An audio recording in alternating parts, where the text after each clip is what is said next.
আজকে আইএসএফ এখানে সমাবেশ করবে এটা উনি জানতে পারে, তার জন্য রাজ্য সরকারের উকিল দাঁড় করিয়ে এটাকে বাধা দেওয়ার চেষ্টা করতে পারেন। আর স্যালাইন কাণ্ডে একটা সিদ্ধু মারা যাচ্ছে, কোন কোম্পানি স্যালাইন দিচ্ছে সেটা উনি জানেন না। ন্যাকামো করছেন,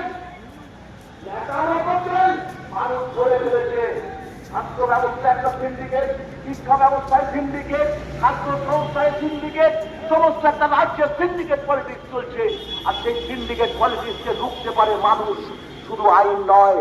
কারণ আপনার যেমন শিক্ষা, স্বাস্থ্য, কর্মসংস্থানের অধিকারের কথা আমরা বলছি, শিক্ষা, স্বাস্থ্য, কর্মসংস্থান এই তিনটে ব্যবস্থাকে আড়াল করে দিয়ে মোদী আর দিদি শুধুমাত্র হিন্দু মুসলিম অনুপ্রবেশ সনাতনী এইগুলো গানকে তুলে দেওয়ার চেষ্টা করছে।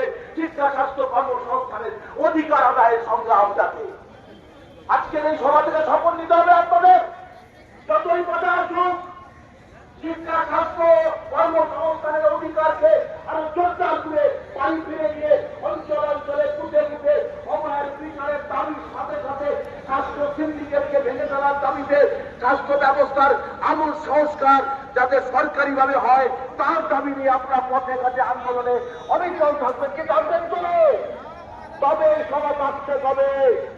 আপনার সিদ্দিকী দেখছেন প্রতিষ্ঠা তাদের শহরে আরে কত জেল আর খাটাবে ভাই, পুলিশ দিয়ে জেল তো খাটিয়ে যাচ্ছ, কাস্টডিয়াল টর্চার করছো, থানায় তুলে দিয়ে মিথ্যা মামলা দিয়ে যেভাবে মারছে, আবার কোন কোন জেলা সভাপতিকে ফোন করে পাঠানোর আমি অঙ্গীকার করছো।